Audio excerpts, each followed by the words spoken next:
안녕하세요. 지방에서 거주하고 있고 얼마 전까지 결혼이라는 굴레에 묶여 있다가 이제야 혼자가 된 여성입니다. 참 말도 많고 탈도 많았지만 이제라도 마무리가 되어서 다행이라고 생각하고 있습니다. 제 사연을 들으시며 어떤 분은 잘했다, 잘했어. 또 어떤 분은 왜 진작 눈치 못 채고 저런 일을 당했을꼬 하는 분들이 계실 것 같지만 용기를 내 한번 써내려 가보도록 하겠습니다. 저는 20대 후반에 전 남편이 된 사람을 만나 결혼을 했어요. 결혼 전에는 누구나 그렇듯 저에게 남편은 누구보다도 좋은 사람이었죠. 자상한 남자였고 일도 열심히 하는 성실한 남자였습니다. 그래서 우리는 1년 동안 불같은 사랑을 했고 결혼을 하기로 마음을 먹게 되었습니다. 그래서 양가 부모님 댁을 찾아뵈서 정식으로 허락을 맡기로 했습니다. 먼저 시댁 부모님을 찾아뵈었는데 좀 한 가지 의아한 점이 있었어요. 바로 남편과 남편 어머님이 되게 어색한 사이처럼 보인다는 거였는데요.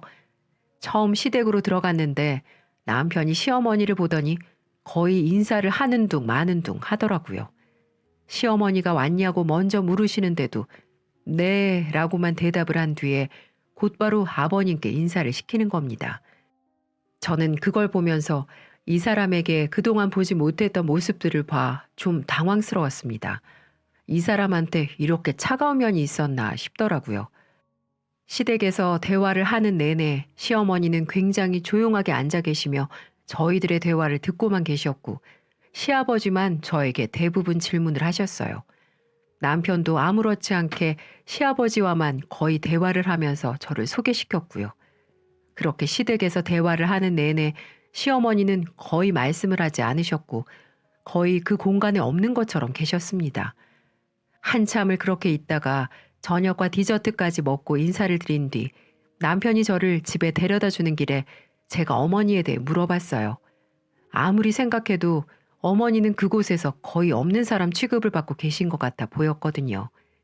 태아 씨, 내가 갑자기 이런 거 물어봐서 좀 미안하긴 한데 혹시 태아 씨는 어머님하고는 별로 안 친해요? 오늘 보니까 두 분이서 서로 좀 어색해 보여서 어머님은 말씀도 별로 없으시고 혹시 내가 마음에 안 드셔서 그러신 건가? 아, 그렇게 느꼈구나. 아니야. 당신이 싫어서 그런 게 아니고 원래 어머니가 말씀이 없는 편이시기도 한데 아버지랑 계실 때는 어떠신지 잘 모르겠지만 나나 우리 동생이랑은 안 친한 게 사실이긴 해. 언젠가 너한테 얘기는 해야겠다고 생각은 했는데 이렇게 말하게 될 줄은 몰랐네. 사실 우리 아버지가 오래전에 재혼을 하셨어. 원래 어머니는 돌아가셨고 그 이후에 재혼을 하셨는데 우리도 좀 성장기를 어느 정도 거친 다음에 해서 그런지 친해지기가 어렵더라고. 그래서 아직까지 어색해. 어머, 그랬구나. 그래서 아까 그렇게 둘이 대화가 없었구나. 어, 그러니까 당신도 시어머니한테 그렇게 잘 보일 필요 없어. 그냥 우리 아버지한테만 좀 잘해줘. 그런 게 어딨어. 그래도 부모님이신데 두 분한테 다 잘해야지. 오늘 보니까 어머님이 말씀이 없으셔서 그렇지. 그래도 성품이 되게 좋으신 것 같더라고. 그래, 뭐, 그거야 당신이 알아서 할 일이니까. 아무튼 오늘 인사드리느라 고생 많았어. 남편은 저한테 아무렇지도 않은 말투로 어머니한테는 잘할 필요가 없다고 하는데 거기에서 조금 이해하기가 어려웠어요. 아무리 어머니와 친하지 않다고 하더라도 그렇게까지 할 필요가 있나 싶더라고요. 하지만 그때까지만 해도 시어머니와 남편 둘 사이를 정확하게 인지하지 못하고 있었기 때문에 그 정도로 어색한가 보다라고만 생각하고는 넘겼습니다. 제가 봤을 때 저희 남편도 먼저 살갑게 다가가는 스타일이 아니었기 때문에 처음부터 어색했다면 지금까지 그 관계가 어려웠을 수 있겠다라고 이해를 했어요. 그렇게 저는 그때까지는 대수롭지 않게 생각을 하게 되었고 많은 사람들의 축복 속에 결혼을 하게 되었습니다. 처음에는 여느 부부가 그렇듯 참 행복했어요. 주민등록등본에 남편과 함께 나란히 있는 것도 든든하니 좋았고 사랑하는 사람과 매일을 같이 일어나고 같이 눈을 감는 나날들이 행복했습니다. 떡두꺼비 같은 아들도 낳았고요. 하지만 점점 시간이 지나면서 남편의 제가 몰랐던 모습들을 조금씩 보기 시작하면서 행복한 결혼 생활은 점점 위태로워져 갔습니다. 가정적일 줄만 알았던 남편은 가정을 멀리하기 시작했고 매일같이 술 먹고 집으로 들어와 술 냄새를 풍기며 저에게 툭툭 시비 거는 날도 많아졌습니다. 어린 아들에게도 한 번도 따뜻하게 안아준 적이 없었고 집안일이라고는 전혀 도와주지 않았어요. 이런 모습들을 매일같이 보다 보니 점점 지쳐만 갔습니다. 그리고 더 결정적인 건 시아버지가 암으로 돌아가시면서 남편의 진짜 악마 같은 본색이 드러나기 시작했어요. 사실 저희 시아버지는 자수성가를 하신 분이셨는데 어릴 때부터 열심히 돈을 모아 집도 몇 채 사시고 땅도 조금 가지고 있으셨어요. 가난한 집안에서 자랐지만 그 가난이 싫어 악착같이 돈을 벌어 모으셨고 머리는 또 비상하셨기 때문에 모은 돈을 성공적으로 불려 재산을 많이 소유하게 되셨었죠. 그래서 저희가 결혼을 할 때도 집을 자가로 해주셔서 결혼의 첫 시작을 여유롭게 할 수 있었습니다. 물론 그만큼 저희 집에서 혼수를 해가긴 했지만은요. 어쨌든 그만큼 재산이 꽤 있으신 분이셨는데 그런 아버지가 돌아가시니 저희 남편을 포함해서 시아버지의 자식들이 눈에 불이 켜지기 시작했습니다. 바로 재산 상속 때문에 말이죠. 저희 남편에게는 남동생과 여동생 한 명이 있었는데 이 중에 남동생은 남편처럼 누구한테 살가운 성격은 아니었어요. 근데 딱 봐도 좀 여우기질이나 다른 사람들한테 까칠한 면이 커서 저는 가까이 하고 지내지는 않았어요. 근데 시어머니와 시누이, 시매부, 남편과 제가 모여 변호사에게 재산 분할에 대한 이야기를 듣는데 시아버지께서 살아생전에 처리해 놓으신 재산 분할에 대해 듣더니 두 남매가 버럭 화를 내기 시작하던 거 있죠. 시아버지는 재산이 총 15억 원 정도의 현금 자산과 1000평의 땅이 있으셨는데 그중에 8억을 어머님 그리고 나머지 7억을 두 자녀들에게 상속을 하셨다고 했습니다. 그리고 더 놀라운 건 땅 1000평은 모두 어머님 앞으로 남기셨다는 거였어요. 보통 유언장을 작성하지 않고 재산을 배분한다면 공평하게 나누는 게 당연했지만 어쩐 일인지 아버님은 힘들게 유언장을 남기면서까지 자식들에게 불리하게 재산을 상속하셨어요. 그리고 그걸 받아들인 남편과 시누이는 시어머니 쪽으로 아버지 재산이 쏠린 게 마음에 들지 않은 건지 노발대발하며 그 자리에서 화를 내기 시작했습니다. 변호사님, 이게 말이 됩니까? 피를 가진 자식들이 여기 있는데 피 한 방울 안 섞인 시어머니한테 거의 재산 몰아주기 수준이잖아요, 지금. 이미 유언장에 그렇게 작성을 하셨고 저희는 유언장대로 처리를 할 수밖에 없습니다. 웃기고 있네. 유언장대로 처리하긴. 살아있는 사람이 먼저지 죽은 사람 유언이 무슨 대수라고. 어머니, 말씀해 보세요. 어머니도 말이 안 된다고 생각하시죠? 솔직히 양심이 있다면 그 재산 다 가지고 가진 않겠죠. 제 말이 틀렸습니까? 시어머니는 단호하게 다그치는 저의 남편과 시누이의 말에 묵묵부답으로 일관하셨어요. 표정에는 씁쓸함과 외로움이 잔뜩 보였죠. 저는 이 둘이 너무 심하다는 생각이 들어 일단은 중재를 했습니다. 여보, 아가씨, 일단 진정하세요. 아버님이 이미 그렇게 정하신 걸 저희가 무슨 수로 바꾸겠어요. 그리고 아버님이 시어머니께 다 드릴만 하니까 드린 거겠죠. 여기서 이러지 말고 일단 흥분 가라앉히고 정 못 받아들이겠음 나중에 다시 이야기하세요. 장례식 끝나고 아직 정리도 다 못했는데 다들 피곤할 거 아니에요. 저의 중재에 남편과 시누이는 개의치 않고 자신들의 할 말을 하려고 했지만 시어머니는 그들이 말을 멈춘 틈을 타서 얼른 자리를 나가버리셨어요. 거기다 대고 남편은 말로 시어머니를 다그치고 싶었는지 잡아 끌려고 하더라고요. 그래서 제가 얼른 남편을 제지했고 시어머니가 나갈 틈을 드렸어요. 이 여자가 왜 이래? 왜 말리는 거야 대체? 그래요 언니. 이게 무슨 짓이에요? 언니도 억울할 거 아니에요. 오빠나 내가 재산 더 받아내면 언니나 제 남편한테도 좋은 건데 이걸 왜 말려요? 지금 있는 재산도 충분히 받은 것 같은데 왜 이러세요 두 사람이? 당신이나 아가씨가 시아버지 옆에서 20년 넘게 내조했어요? 뒤에서 보필했냐고요? 그저 자식 새끼로 살면서 돈 받아간 것밖에 없으면서 무슨 자격이 있어서 아버님 결정을 시어머니께 따지냐고요? 제발 그만하고 이제 다들 집으로 가세요. 변호사님 앞에서도 창피하게 이게 무슨 짓이에요? 저는 더 따지고 싶어하는 이 둘을 피해서 나와버렸어요. 나중에 시어머니에게 들은 얘기지만 시아버지가 암으로 투병을 했을 때 이들 남매는 아버님에게 재산을 하루라도 빨리 물려달라고 했다고 했습니다. 심지어는 술을 먹고 와서 행패를 부리기까지 했다고 하네요. 그래서 그런 모습을 보고 아버님은 유언장을 그렇게 작성한 것 같다고 하시더군요. 그렇게 하나둘 떠나는 마당에 그들도 그 자리에 있어봤자 해결되는 게 없다고 느꼈는지 곧이어 따라 나오더라고요. 저는 차를 타고서 남편을 기다리고 있었는데 남편은 대뜸 차에 타자마자 저에게 성질을 부려댔습니다. 당신 정신 똑바로 차려. 이 재산 못 받아내면 등신 소리 듣는 거라고. 알아? 내가 우리 아버지 살아계실 때 왜 그렇게 잘했는데 이게 다 재산 받아 먹으려고 애써서 노력한 거란 말이야. 근데 결과가 이따위로 나왔는데도 가만히 있으라고? 그게 말이 돼? 나이 다 먹고 늙은 노인의 비위 맞춰가면서 사는 게 쉬운 일인 줄 알아? 그러니까 다시 한 번만 오늘처럼 초치는 날에는 당신도 가만 안 둘 줄 알아.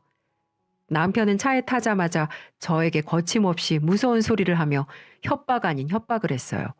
저는 그때 처음으로 남편에게 살기를 느꼈고 이 사람이 무서워졌습니다. 더 정확한 표현으로는 두려워졌어요. 정말 재산을 받기 위해서라면 어떤 짓이라도 할 것 같았거든요. 역시나 남편은 그때부터 시작해서 매일 시어머니께 전화를 걸어 재산 포기하라고 협박을 하는 듯 했어요. 집에 들어와 남편이 흥분한 상태로 전화하는 내용을 들어보면 늘 시어머니에게 하는 내용들이었죠. 당신 당장 재산 포기해. 네가 언제부터 우리 엄마였다고 그 재산을 다 받아 처먹느냔 말이야. 우리 아빠나 당신 좋아했지 우린 아니었어. 애초부터 엄마로 인정하지도 않았었는데 당신 혹시 우리 아버지 재산 노리고서 재혼한 거 아니야? 바른 대로 불어. 저는 차마 듣기 힘들 만큼 거침없이 시어머니에게 막말을 쏟아대는 남편을 보기가 점점 버거웠습니다.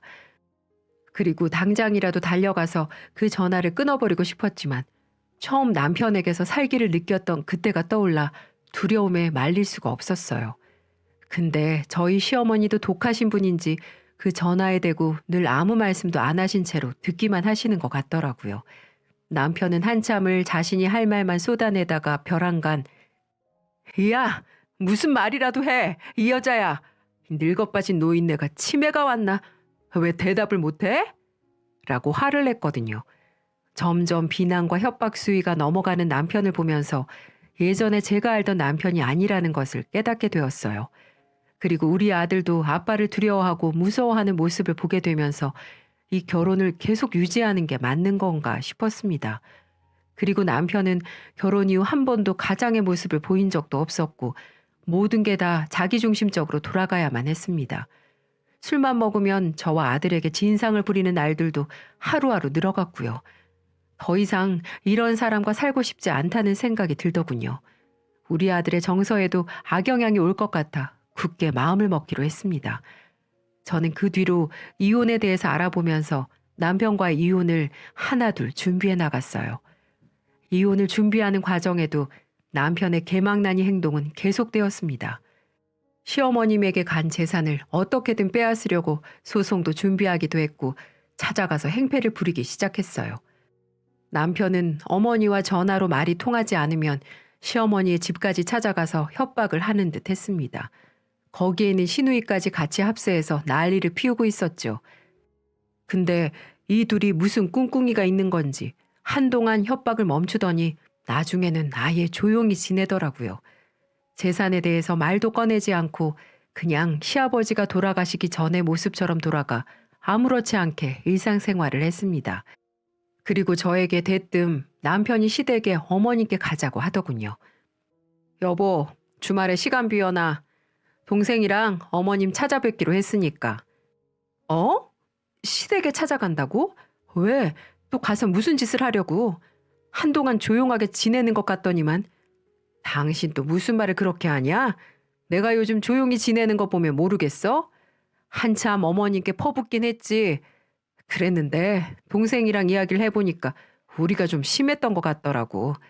그래도 우리도 청소년기부터 어머니 밑에서 자라면서 돌봄 받았는데 자식으로서 하면 안 될 짓을 한 것 같아서 죄송하다고 말씀드리러 가려는 거야. 그러니까 시간 비워도. 남편은 평소라면 절대 하지 않았을 말을 저에게 꺼냈어요. 저는 남편의 이야기를 듣고 정말 반성을 한 건가 싶기는 했지만 그래도 시어머니께 죄송하다고 말하러 간다는 남편의 말을 믿어주기로 했어요. 그리고 주말이 되어 홀로 계시는 시어머니를 시누이 부부와 함께 찾아뵈러 갔습니다. 근데 이 둘은 정말 정신을 차렸는지 시어머니를 보자마자 무릎부터 꿇더라고요. 심지어 시누이는 눈물까지 흘리며 사죄를 하기 시작했고요. 엄마, 죄송해요. 저희가 그동안 너무 심했죠. 돈에 눈이 멀어 그만. 어머니, 죄송합니다. 다 큰 자식들이 철이 없어 그랬다 생각하시고 너그럽게 용서해 주세요. 정말 죄송합니다.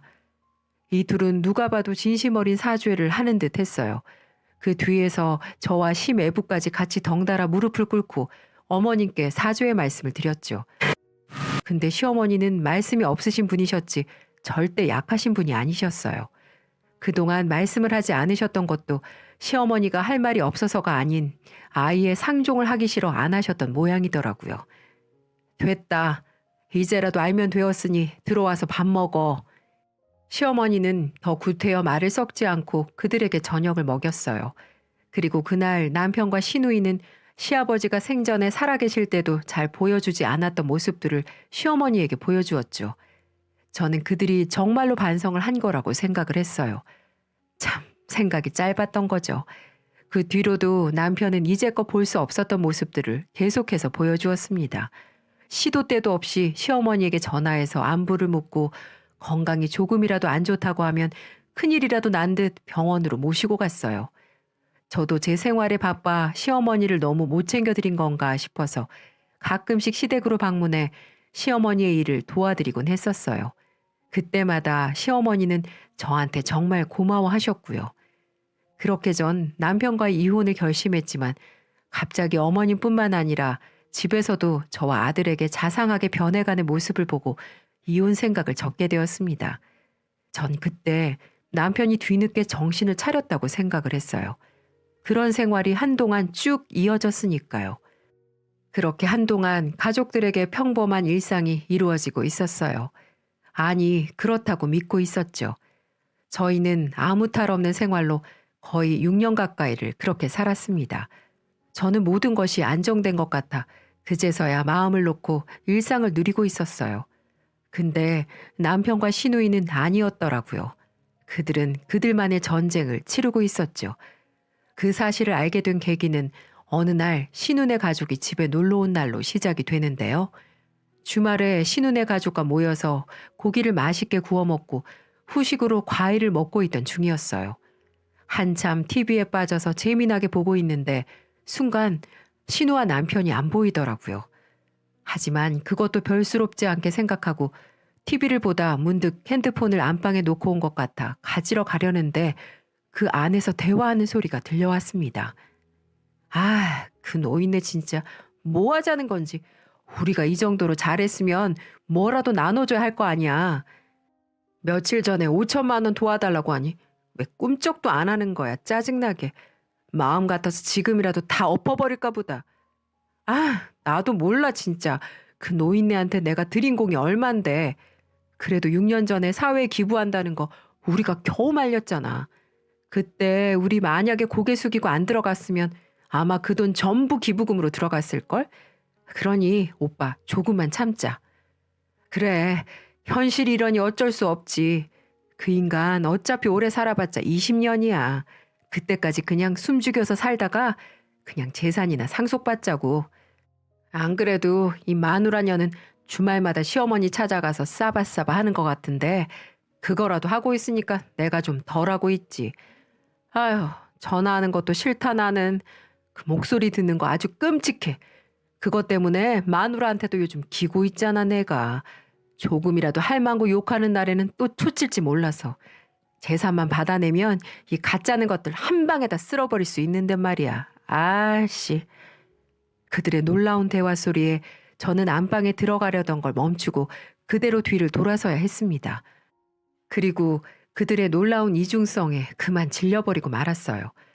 게다가 남편이 저에 대해 이야기하는 것도 믿을 수가 없을 만큼 험악해 손발이 떨려오기 시작했죠. 그리고 6년 전에 눈물을 흘리며 시어머님에게 무릎을 꿇었던 이유를 알고 경악을 하고 말았습니다. 바로 그건 남편과 시누이가 계속해서 집으로 찾아와 난동을 부리니 참다 못한 시어머니는 모든 재산을 사회에 기부하겠다고 폭탄 선언을 했다고 하더군요. 이 돈 때문에 가족이 콩가루 집안 되는 거라면 차라리 이 돈을 사회에 기부하고 조용히 살겠다면서 말이죠. 그러자 남편과 시누이는 그 소리를 듣고 정말로 어머님이 사회에 기부할까봐 그때부터 잘못했다고 용서해달라고 다시는 안 그러겠다고 악어의 눈물을 흘렸던 겁니다. 모든 재산을 기부해버리면 그들은 단 한 푼도 받지 못할 테니까요. 그때부터 어머님이 강하게 나오시니 나중에라도 어머님이 잘못되면 재산 상속이라도 받으려고 이렇게 오랜 시간을 착한 척, 위하는 척, 효녀 효자 노릇을 하고 있었던 겁니다. 여러분이 봐도 너무 소름 끼치지 않나요? 그때부터는 다시 이혼을 생각하게 되었습니다. 저는 이 사람의 이중성에 질려버리고 말았고 언제고 저를 진짜 내칠 수도 있는 인간이라는 걸 느끼게 되어 곧바로 이혼 준비를 했어요. 모든 이혼 준비를 마치고 이혼 서류를 남편에게 내놓던 날 남편은 갑자기 웬 이혼이냐며 펄쩍 뛰었습니다. 그리고는 시어머니와 저에 대해 신우와 함께 이야기한 걸 들었다고 다 말해버렸어요. 남편은 그제서야 본성을 드러내며 바락바락 소리를 지르며 말을 하더군요. 아, 또 그걸 들었어? 너 뭐 우리 뒷조사하니? 왜 더럽게 그런 걸 몰래 듣고 있어? 소름 끼치게. 다 알았다니 뭐 별 수 없네. 이혼하고 싶어? 이혼하고 싶으면 당신이 결혼하고 나서 재산 형성하는 데 기여한 거 없으니 그냥 네 몸만 나가. 애들 놔두고 네 몸만. 뭐? 이 쓰레기 같은 자식. 이제 본성이 나오는구나. 6년 동안 그 더러운 모습 감추려고 어떻게 살았대? 그리고 애들? 애들이 너 같은 놈하고 살고 싶어 할 것 같아? 너 사람 잘못 봤어. 네 눈에 내가 피눈물 나게 해줄게. 전 그렇게 남편에게 말을 하고 곧바로 이혼 소송을 진행했습니다. 양쪽 모두 질 수 없어 변호사를 대동해 피 터지게 싸웠어요. 저는 위자료까지 청구를 했는데 서로 얽힌 것들이 많아서 제 생각대로 되진 않았어요. 보통 이혼 사유라고 하면 남편의 외도라든지 자식이 없다라는지 남편의 큰 귀책 사유가 있어야 하는데 그런 것들을 증거로 내밀기 쉽지 않았거든요. 정말 지금이야 말하지만 하루하루가 피가 말라가더군요. 그래도 저는 집에서 나오지 않았어요. 바보같이 우리가 사는 집에서 나오면 모든 걸 빼앗길 것만 같았거든요. 그렇게 저는 한 집에 살면서 긴 시간 동안 외로움을 이겨나가야만 했습니다. 남편은 그런 모습을 보고 질렸는지 어느 순간부터는 집에 거의 들어오지 않더군요. 그 인간이 집에 없으니 얼마나 좋던지. 그러던 와중 전 한 통의 전화를 받았습니다. 그 전화의 주인공은 바로 시어머니였어요. 보통 일주일에 한두 번은 잘 계시냐고 전화드리고 찾아뵀었지만 이놈의 남편과 이혼 소송을 하느라 이것저것 신경 쓸 틈이 없어 그동안 시어머니에게 연락을 안 드린 지 3주가 넘었더라고요. 그래서 처음에는 제가 너무 오랫동안 연락을 안 드려서 어떻게 사는지 궁금해서 연락을 주셨나 보다 하고 전화를 받았습니다. 하지만 어머님은 울면서 제게 말씀하시더군요. 2주 전에 땡볕에서 밭일을 하다가 너무 복통이 심해 갑자기 쓰러지셨다. 무슨 문제가 생긴 것 같아. 겨우 정신을 차려 직접 119에 신고를 해 병원으로 가서 검사를 받았는데 간암 2기라는 진단을 받으셨다고 했습니다. 어머니는 남편하고 시누이에게 연락을 했지만 아무도 오지 않았다고 했습니다. 그래서 저에게 연락을 했다고 했어요. 저는 깜짝 놀라 시어머니가 계시는 병원으로 갔고 시어머니는 그간 무슨 고생을 하신 건지 얼굴이 많이 상해 있으셨어요. 어머니, 암이라뇨? 지금은 어떠세요? 괜찮으신 거예요? 괜찮은데 내가 거동이 좀 힘들어. 근데 연락할 사람이 없어서 말이야. 너희 지금 어떤 상태인지 아는데 이렇게 연락해서 미안하다. 아니에요. 저한테라도 연락하실 수 있으니 다행이죠. 그 사람은요? 안 온대요? 전화를 했더니 온다 온다 하더니 오지를 않네. 좀 내 자신이 불쌍하더구나. 내가 지들을 고등학교 때부터 어떻게 키웠는데 뭐 이것도 내 운명이지 뭐. 기다려보세요 어머니. 저는 어머니의 말씀을 듣자마자 곧바로 이혼 소송 중인 남편에게 전화를 했어요. 당신 어머니 쓰러지신 거 알고 있지? 그런데 왜 코빼기도 안 비추는 거야? 얼마 후면 수술도 하셔야 하는데 아무리 낳아준 부모가 아니라지만 가슴으로 키워준 어머니시잖아. 정말 해도 해도 너무한다. 내가 왜? 난 단 한 번도 그 사람을 우리 엄마로 생각해 본 적 없어. 그리고 우리가 그 사람을 왜 그렇게 싫어하는 줄 알아? 나 고등학교 때 우리 엄마 죽고 3개월 만에 우리 아빠랑 재혼한 사람이야. 그게 말이 돼? 분명 그 여자는 우리 엄마 죽기 전부터 우리 아버지랑 만나고 있었던 여자라고. 물론 물증은 없고 심증이지만 분명해. 그러는데 너 같으면 그런 사람을 어머니로 인정하고 싶겠니? 그 사람 때문에 우리 엄마가 일찍 죽었을지 모르는데. 잘 됐네 아주. 이제야 벌을 받는가 보다. 알아서 뒤지라고 전해주고 죽으면 그때 가서 연락 줘라. 그나마 남은 재산이라도 가지고 와야 되니까. 저는 남편에게서 새로운 사실을 알게 되었습니다. 생모가 죽자마자 현재 어머니와 돌아가신 아버님이 재혼을 하셨다고 했습니다. 조금 놀랍긴 했지만 그래도 저는 남편을 이해하지 못했습니다. 남편 말을 그대로 믿고 싶지도 않기도 했고요. 시누이도 마찬가지였어요. 어머니에 대한 원망이 컸던 남매는 후에 어머님이 수술을 하신 날 와보고는 오지도 않았습니다. 참 어떻게 자식들이 저럴 수가 있는지 대단하다는 생각밖에 들지 않더군요. 어머님은 그렇게 한동안 병원 생활을 하다 퇴원을 하신 후 제가 매일같이 어머님 집으로 가 보살펴 드렸습니다. 항암 치료를 받으셔서 몸이 많이 허약해진 상태셔서 누군가는 어머니를 보살펴 드려야 했거든요. 남편과 시누이가 나 몰라라 하니 제가 할 수밖에 없었죠. 그렇게 어머님은 저와 거의 매일같이 조금씩 운동도 하고 바람도 쐬고 식이요법도 하고 병원도 다니며 한동안 그렇게 거의 붙어 다니다시피 하며 지냈습니다. 어머니는 그러는 동안에 제가 일이 있어 단 하루라도 가지 않으면 엄청 서운해하시고 어떤 날은 눈물을 흘리기도 하셨어요. 아마도 몸이 쇠약해진 상태여서 혼자 집에 있는 게 두렵고 무서웠나 봅니다. 전 그런 마음을 알기에 정말 급한 일이 아니면 아들이 학교 갈 때 어머님 집에 왔다가 끝날 때쯤 집에 오는 생활을 반복했습니다. 그 사이에 남편과의 소송은 마무리가 되어 어렵게 소송에서 이기게 되었습니다. 일단 아들이 저와 함께 있길 원했고 제가 그동안 아들에게 기여한 바가 컸기 때문에 상속권은 저에게 올 수 있었어요. 그 외에도 양육비도 매달 지급하라는 판결을 받았고 재산 분할도 얼마간의 재산을 제 앞으로 가져올 수 있었어요. 그렇게 전 그 지긋지긋한 인간과 깨끗하게 이혼을 할 수 있었어요. 그 더러운 인간이랑 다시는 마주치지도 목소리도 다시는 듣고 싶지 않았거든요. 그렇게 이혼을 한 후 시어머니께 이혼이 확정됐다고 말씀을 곧바로 드렸습니다. 그랬더니 제 손을 꼭 잡으며 말씀해 주셨어요. 민수애미야, 그동안 고생 많았다. 많았어. 이제 이혼했으니 그동안 마음고생한 거 훌훌 털어버려. 아직 젊으니까 새 인생 살면 되지. 그런데 좀 내 마음 한구석이 편치가 않구나. 아들이랑 이혼했으면 이제 우리 시어머니 며느리가 아닌 남남이지 않니? 이제는 염치 없어서 나한테 오라고 말도 못하겠구나. 무슨 소리예요 어머님. 한 번 어머님은 영원한 어머님이죠. 제가 뭐 그 인간 보고 어머니를 보살펴 드렸나요? 우리 아이 할머니고 제 좋은 어머님이시니까 제가 할 도리를 다 한 거죠. 그런 생각하지 마세요. 예전처럼 계속해서 제가 옆에서 있어 드릴 테니까요. 전 그렇게 말하면서 어머니를 안심시켜드리며 꼭 안아드렸어요. 어머니는 제 얘기를 들으시며 눈시울을 붉히셨습니다. 연신 고맙다고 하면서 말이죠. 그러다 어머니는 식사를 차리고 있는 저를 불러 세우시더니 단단히 마음을 먹으신 듯 제게 말씀을 하셨습니다. 애미야, 이제 어디서 지낼 생각이니? 갈 데는 있고?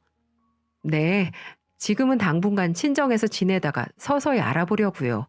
언제까지 다 큰 딸이 친정에 있을 수도 없고 괜찮은 데 있으면 작은 집이라도 들어가려고요. 그래, 그럼 이거는 어디까지 내 생각인데 부담 갖지 말고 들어. 혹시 이 CM이랑 같이 사는 게 어떠니? 이런 말 하기 그렇지만 난 정말 네가 남남이 됐다고 생각하니 불안해서 살 수가 없구나. 너도 알다시피 내가 지금 내 옆에 누가 있니? 아들, 딸이 있다곤 하지만 이미 걔네들은 날 어미로 인정을 안 하는 걸. 그리고 난 걔들이 무섭다. 무슨 짓을 벌일 줄 몰라. 그러니 나 좀 데리고 살아주면 안 되겠니? 어머니는 눈물을 흘리시면서 거의 애원하시듯 말씀하셨습니다. 그 모습을 보고 저도 어머님이 너무 불쌍하다는 생각이 들어 얼마나 울었는지 몰라요. 오죽했으면 며느리에게 데리고 살아주면 안 되냐고까지 하시면서 부탁을 하셨을까요? 너무 마음 아파왔습니다. 자식들이 있어도 그 자식들이 무서워 이혼한 며느리에게 의지를 해야 하는 심정, 전 그 심정을 그동안 꾸준히 지켜봐 왔기에 어머님의 마음을 이해할 수 있었습니다. 전 어머님을 다시 한번 꼭 안아드렸어요. 어머님, 무서워하지 마세요. 제가 어머님 옆에 있어 드릴게요. 그래요, 우리 같이 살아요. 이 못난 며느리하고 우리 아들하고 셋이서 우리 행복하게 살아요. 이렇게 말을 해드리며 우리는 한동안 그 자리에서 부둥켜 울었습니다. 그날로 어머님은 가지고 계신 밭집, 땅 등을 처분하기 시작하셨어요. 그렇게 하나하나 정리가 되고 이제 마무리가 될 때쯤 어머님은 비장한 각오를 하고 두 남매를 집으로 불러들이셨습니다. 물론 저도 그 자리에 있었고요. 전 그 자리를 피하고 싶었지만 어머님은 확실히 봐두라면서 꼭 앉아 붙어 있으라고 하더군요. 역시나 전 남편은 저를 보더니 깜짝 놀라 뒤로 자빠지려고 하더군요. 자, 이 역식이다. 니네들 나한테 한 짓을 생각하면 아무것도 너네들에게 주고 싶지 않지만 너네 아버지를 생각하면 마음이 아파서 이거라도 주는 거야. 이거 받고 다시는 보지 말자꾸나. 뭐요? 고작 2억이요? 어머니한테 가지고 있는 재산이 10억이 넘는데 겨우 2억 먹고 떨어지라뇨? 지금 장난하세요? 저희는 이거 못 받아들입니다. 그래, 그럼 2억 안 받는 걸로 하고 없던 일로 하마. 난 너희에게 마지막으로 어미로서 노력을 하려고 했는데 니네가 싫다니 어쩔 수가 없구나. 아니 저기요. 몸도 안 좋으신 양반이 그 많은 돈 가지고 뭐 하시려고 그러는데요? 그건 너희가 알 필요 없고 받고 돌아갈 건지 빈손으로 갈 건지 확실히 결정해. 진짜 너무하는 거 아니에요? 어릴 적에는 우리 엄마 죽게 만들더니 이제는 아버지 재산 이거 먹고 떨어지라고요? 정말 이 아줌마 사악한 여자네. 말 조심 안 하니? 그리고 누가 누굴 죽게 만들었다는 거냐? 맞잖아요. 우리 아버지랑 바람나서 우리 엄마 속병 걸려서 죽은 거잖아요. 아니에요? 이런 고의한 놈. 나도 몰랐어. 결혼하고 한참 후에야 알았어. 난 아는 사람을 통해 중매로 만나 일찍 결혼한 죄밖에 없다.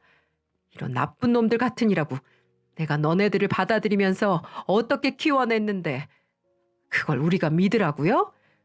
믿고 안 믿고 필요 없고 이 돈 받고 다시는 찾아오지 말거라. 그리고 여기 찾아와도 난 이 집에 없을 거다. 이 집도 내놨으니 괜한 헛걸음 하지 말고. 그건 또 무슨 소린데요? 나 민수애미랑 같이 살기로 했다. 내가 언제 죽을지 모르지만 반평생을 키워온 너네들보다 훨씬 나아. 피 한 방울 안 섞인 내게 얼마나 옆에서 보살펴주며 친딸처럼 날 대해주는 줄 알아? 그런 순간에 너네들은 뭐 했니? 나한테 어떻게 했어 이놈들아. 그래서 내 모든 재산 민수애미에게 주기로 했으니까 그렇게 알고 다시는 찾아오지 마라. 뭐요? 저 여자는 남이라고요. 저와 이혼했으니 저 여자는 이제 며느리도 아니라고요. 내 딸이야. 이놈아. 며느리 아니고 내 딸이라고. 어머니는 그 말씀을 하면서 가슴이 북받쳐 오셨는지 오열을 하기 시작했습니다. 친자식처럼 키워온 자식들이 삿대질을 해가며 어머니에게 성난 개처럼 달려드니 결국 감정이 폭발한 듯 보였어요. 저는 어머님이 몸도 안 좋으신데 더 상하실까봐 그들에게 당장 나가라고 소리쳤고 어머님을 안방으로 모셨습니다. 그랬더니 두 남매들은 울분을 토하며 집안에 있는 물건들을 부수고 난동을 부리더군요. 그래서 경찰을 불러서야 그들을 쫓아낼 수 있었습니다. 전 눈물을 흘리는 어머님에게 뒤에 가서 꼭 안아드렸어요. 어머님은 그동안 키워오면서 두 남매들과의 추억들이 주마등처럼 스쳐 지나가셨는지 한참을 그렇게 서럽게 우시더라고요. 그런 추억들을 이제는 가슴으로 묻으려고 하니 얼마나 가슴이 아파오셨을까요? 전 그 마음을 누구보다 잘 알았기에 제가 할 수 있는 거라곤 어떤 위로의 말보다 따뜻하게 안아주었던 거였죠. 그러니 어머니는 제 손을 꽉 잡아주시더군요. 그날 이후 모든 게 빠르게 진행되었습니다. 어머니가 사는 집도 생각보다 빨리 팔려 평수가 넓은 아파트로 이사를 하게 됐어요. 우리 아들 민수도 할머니와 사는 게 좋은지 요즘은 저보다 할머니를 많이 챙기고 있고 어머님은 그 힘들다는 몇 번의 항암 치료를 잘 받으시면서 꿋꿋하게 치료를 잘 받고 계십니다. 고통이 심해 힘들다고 아프다고 참다 못해 말씀을 하시기도 하지만 그래도 저와 손주가 있어 이렇게라도 버틸 수 있다고 말을 해주곤 하신답니다. 병원에도 몇 번 입퇴원을 반복하고 계시고요. 그 과정에서 나이가 있으신지라 젊은 사람들처럼 갑자기 좋아지시거나 그러시진 않지만 저는 완치는 안 되더라도 지금 상태에서 더 안 좋아지지만 않기를 매일같이 기도하고 있어요. 그래서 간암에 좋다는 음식들을 꼬박꼬박 챙겨드리며 며느리로서 아니 딸로서 제가 할 수 있는 최선의 노력을 다하고 있습니다. 물론 앞으로도 그럴 거고요. 그리고 저희 어머니가 얼마나 대단하시냐면 얼마 전에 어머님이 다니시는 병원에 7천만 원을 기부하셨습니다. 어려우신 분들에게 써달라고 말이죠. 7천만 원 기부해서 속상했냐고요? 아니요. 오히려 전 그 모습이 너무 멋있어 보였어요. 지금 살고 있는 아파트는 어머님이 장만해 주셨지만 나머지 돈들은 전 어머니께 받지 않았어요. 그 남은 돈으로 어머님 하고 싶은 거 하시라고 말씀을 드렸죠. 기부를 하시든 남들을 돕든 어머님 쓰고 싶은데 다 사용하시라면서 말이죠. 그랬더니 어머님은 그 돈들 중에 처음으로 쓰신 돈이 기부였습니다. 그 모습을 보고 본인도 몸이 안 좋으시면서 남을 생각하는 마음을 보고 저도 하루하루 어머님께 많은 걸 배우며 살아가고 있네요. 하늘에서 이런 착한 마음을 가지신 어머님의 마음을 안다면 꼭 완치라는 선물을 주시지 않을까 조심스럽게 기대해 보게 됩니다. 그리고 가끔 남편과 시누이가 찾아와 계속해서 협박을 하고 난동을 부렸지만 어머니가 경찰에 접근 금지 신청을 했더니 더 이상은 찾아오지 않네요. 연락처도 다 바꿨기 때문에 그들은 우리에게 연락할 방도도 없을 겁니다. 제 사연은 여기까지예요. 제 사연 보시고 정말 말도 안 된다. 어떻게 자식들이 저럴 수 있을까? 이런 생각을 하신 분들이 많으실 거라고 생각이 들어요. 저도 겪어보기 전에는 그런 생각을 했을 테니까요. 가끔 뉴스를 보면 말도 안 되는 사건, 사고들 있잖아요. 부디 앞으로 제게는 더 이상 그런 일이 있지 않길 바라며 열심히 살아가 보도록 하겠습니다. 이걸 보시는 분들은 좋은 일만, 행복한 일만 있으시길 간절히 응원하겠습니다. 항상 건강하시고 2022년에는 더 성장하는 한 해가 되셨으면 좋겠네요. 감사합니다.